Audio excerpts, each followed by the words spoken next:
Olá, caríssimos, caríssimas, saudações a todos, um grande abraço. Eu estou aqui com mais um vídeo e hoje eu irei abordar um tema teológico. Eu irei abordar o tema do arianismo. O que foi o arianismo? Bom, para início de conversa, é do conhecimento de todos que o cristianismo se fundamenta na ideia de que Cristo é filho de Deus e é 100% Deus e 100% homem.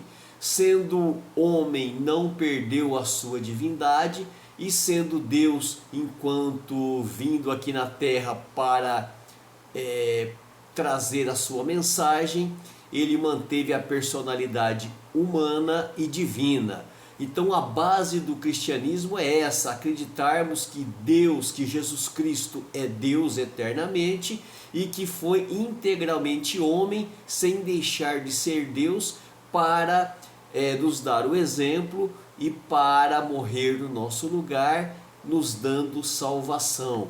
Então essa é a base do cristianismo. E eu quero falar exatamente sobre Ário, ou sobre o arianismo, que é um entendimento, é um ensinamento que nega a divindade de Cristo. Então vamos aqui abordar alguns aspectos do arianismo. Foi uma doutrina considerada herética pela igreja primitiva, pela igreja cristã. Surgiu por volta do século IV depois de Cristo, é óbvio, a partir dos ensinamentos de Ário. Ário foi um presbítero lá de Alexandria.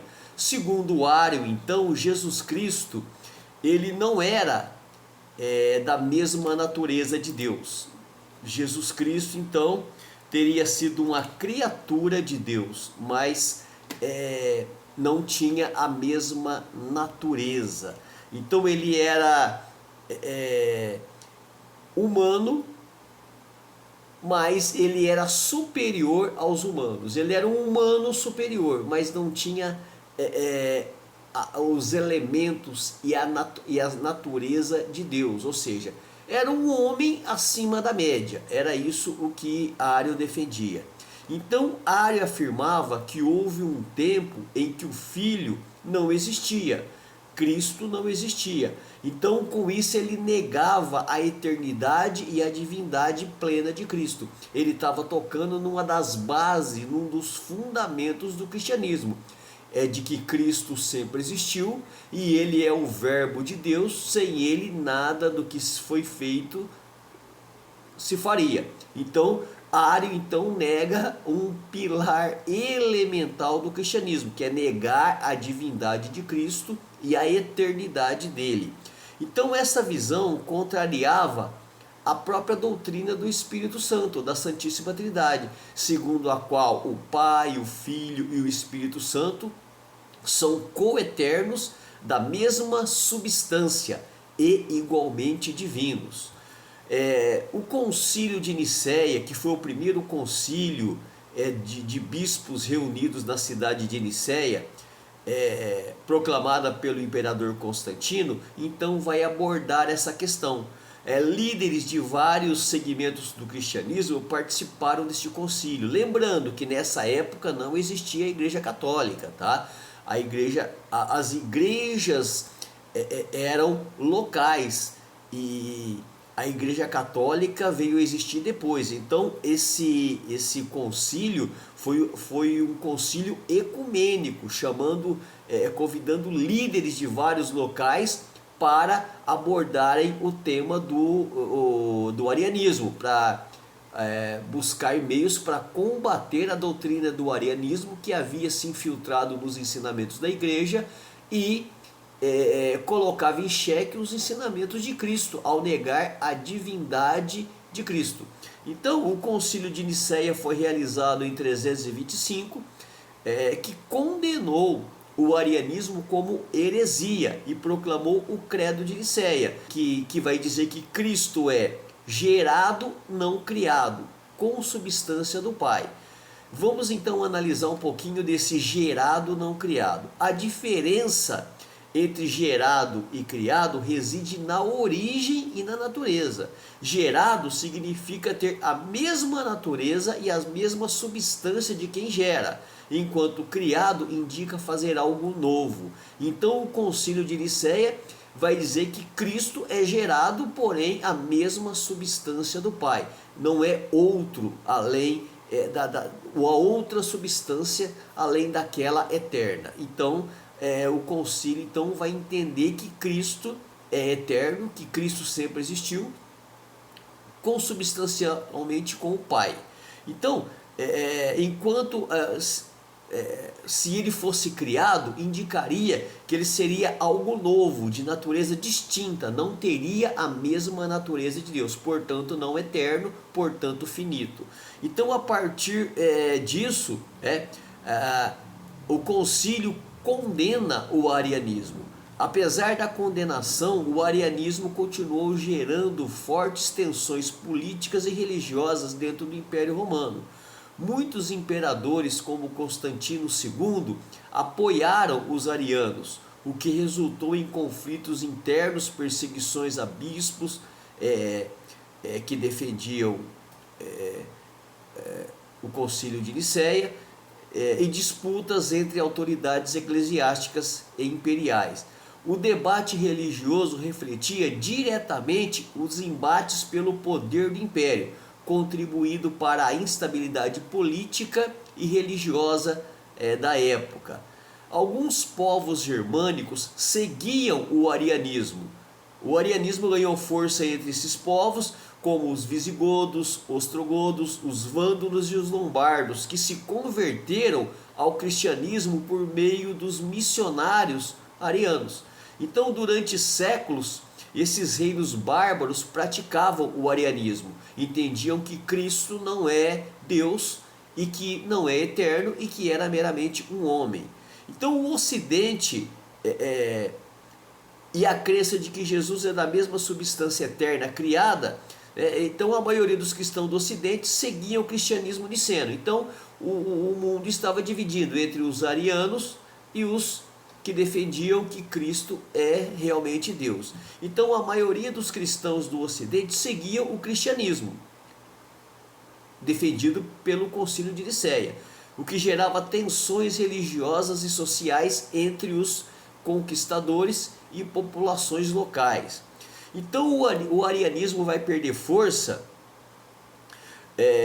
com o tempo, a influência do arianismo foi diminuindo, muitos dos reis dos reinos acabaram abandonando a doutrina de Ario e adotando o cristianismo niceno, como fez o rei Recaredo I dos visigodos no concílio de Toledo em 589, ao convencer o povo a defender a ideia de que Cristo era verdadeiramente Deus, se afastando então do arianismo.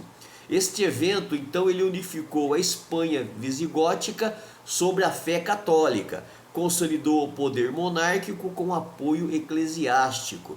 Então a importância do Concílio de Nicéia foi grande, porque ela estabeleceu a divindade de Cristo, definindo-o como consubstancial da mesma essência ao Pai, rejeitando de forma absoluta o arianismo.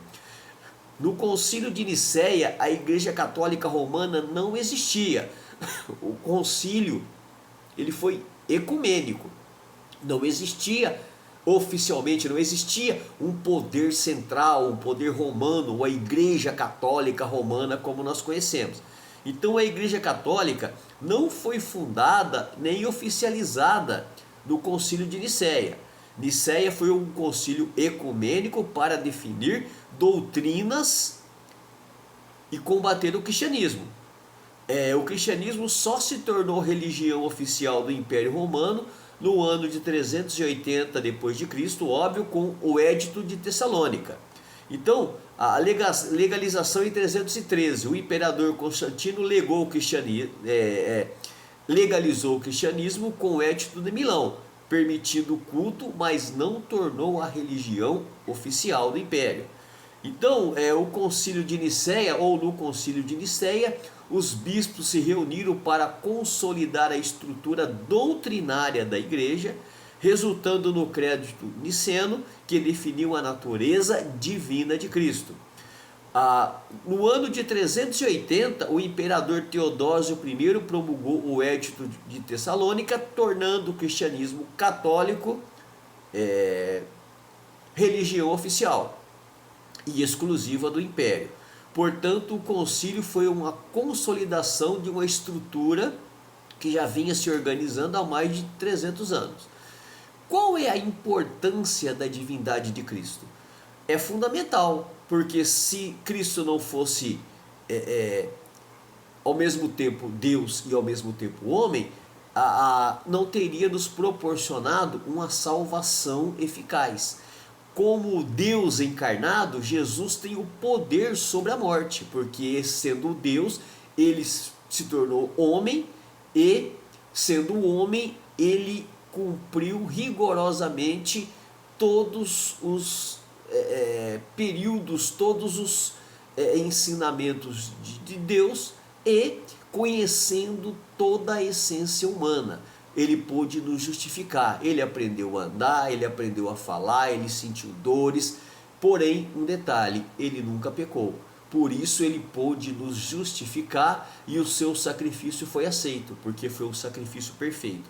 Então, a salvação eficaz só aconteceu por causa da obediência de Cristo, por ter se doado por nós, sendo perfeito, sendo Deus. Ele tomou as nossas dores para poder nos justificar. Ele foi homem e, enquanto homem, ele seguiu à risca aquilo que Deus havia estabelecido, abrindo o caminho para a nossa salvação.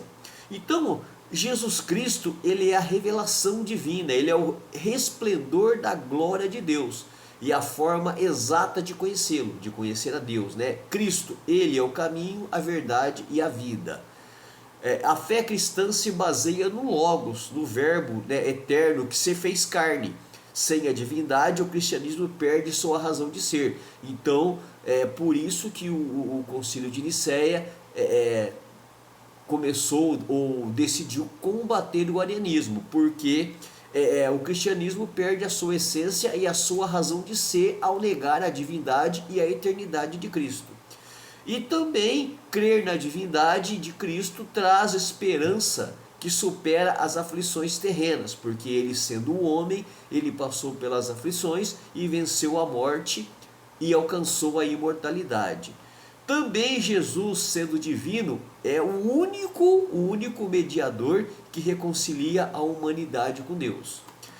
O plano de salvação de Deus passa essencialmente, única e exclusivamente por Cristo. O plano de salvação passa pelo sacrifício perfeito e infinito de Cristo. Como apenas Deus é sem pecado, Jesus, sendo divino, ofereceu uma vida perfeita. Sua morte na cruz teve valor infinito, capaz de pagar a dívida impagável de todos os pecadores da humanidade. Somente ele tem autoridade para perdoar. Marcos 2,7 vai falar sobre isso. A divindade de Jesus é o que lhe confere autoridade para conceder perdão e vida eterna.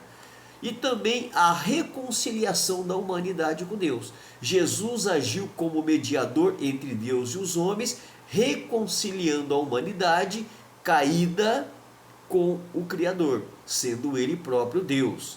E também ele vai, ao cumprir o que Deus havia determinado, ele vai vencer a morte. Sua ressurreição, possível apenas por sua natureza divina, garantiu a vitória sobre a morte espiritual e física. Em sua divindade, ou na divindade de Cristo, o sacrifício na cruz seria apenas, ou melhor, sem a divindade de Cristo, o sacrifício na cruz seria apenas um de um homem bom, um de um homem comum, incapaz de reconciliar a humanidade com Deus. ou resolver o problema da condenação eterna. Então a salvação é vista como um presente de Deus, uma graça de Deus executada única e exclusivamente por Jesus Cristo e aplicada pelo Espírito Santo. Então nós podemos analisar então em relação a isso que o amor de Deus por nós está, como diz João 3,16, em que Deus amou o mundo de tal maneira que enviou seu Filho unigênito para que todo aquele que nele crê não pereça, mas tenha vida eterna. Então, o plano de salvação, como diz Romanos 3,23, pois todos pecaram e destituídos estão da glória de Deus. Romanos 6,23, porque o salário do pecado é a morte, mas o dom gratuito de Deus é a vida eterna em Jesus Cristo, nosso Senhor. Daí a importância de combater o arianismo, que havia se infiltrado na igreja e havia apresentado um ensinamento ou uma doutrina que negasse a divindade de Cristo. E negando a divindade de Cristo, todos os rudimentos do cristianismo não subsistiria, porque é fundamental para a salvação humana dentro da teologia cristã que Cristo seja o Filho de Deus. Senão não teria sentido de ser do sacrifício, da vinda de Cristo, da sua morte na cruz, e não teríamos a justificativa da ressurreição que nos garante a vida eterna. Então, pessoal, meus caríssimos, o Cordeiro foi morto desde a fundação do mundo. Deus não é pego de surpresa. Deus não criou a salvação de Cristo, a morte de Cristo não foi um plano emergencial que pegou Deus de surpresa. Deus, na sua onisciência, ele já havia preparado tudo. A expressão Cordeiro foi morto desde a fundação do mundo, Apocalipse 3,8, significa que o sacrifício de Jesus Cristo não foi um plano emergencial, mas um decreto eterno. Antes da criação, Deus já havia planejado a redenção, tornando a garantia pelo perdão dos pecados e da queda do homem. O plano eterno de Deus não é um improviso. Então a cruz do Calvário foi planejada antes da fundação do mundo e foi manifestadamente cumprida em Jesus Cristo. A cruz significa que na presciência de Deus o plano de salvação estava consumado. O significado teológico disso indica que a cruz não é uma resposta ao pecado, mas a revelação da natureza amorosa de Deus, antecipando o escape para a humanidade. A morte de um inocente, como diz Gênesis 3,21, após Adão e Eva pecarem, Deus fez túnicas de pele para vesti-los, indicando a primeira morte animal. Ou seja, isso já simbolizava Cristo. Um animal inocente morreu por causa da desobediência do casal, Adão e Eva. Então Cristo simbolizava isso, simbolizava esse animal inocente, um sacrifício puro, um sacrifício agradável, como símbolo do que haveria de acontecer no futuro com a morte de Cristo para perdoar os nossos pecados. Então aquele animal que Deus matou para fazer túnicas para Adão e Eva, que estavam nus e ao se perceberem nus ficaram envergonhados, já indicava para o plano de salvação de Deus, que o inocente teria que morrer por causa dos pecadores. Esse ato então simboliza que, ao contrário das folhas de figueira, que é algo humano, um esforço humano, o pecado exige o sacrifício de um inocente, prefigurando a redenção e cobrindo a vergonha de Adão e Eva com a provisão divina. Cristo, portanto, foi verdadeiramente homem e verdadeiramente Deus. para o plano de salvação, a divindade de Cristo ela é fundamental, e negar isso nega-se a essência do próprio cristianismo. Então, meus caros, meus nobres alunos e todos aqueles que acompanham o meu canal, eu toquei aqui em alguns pontos básicos do arianismo, que foi considerado uma heresia, que havia se infiltrado ali no início da igreja ali, e corrompendo a fé de muitos. Eu termino aqui o vídeo e em breve eu voltarei com mais assuntos interessantes. Um abraço a todos e até a próxima.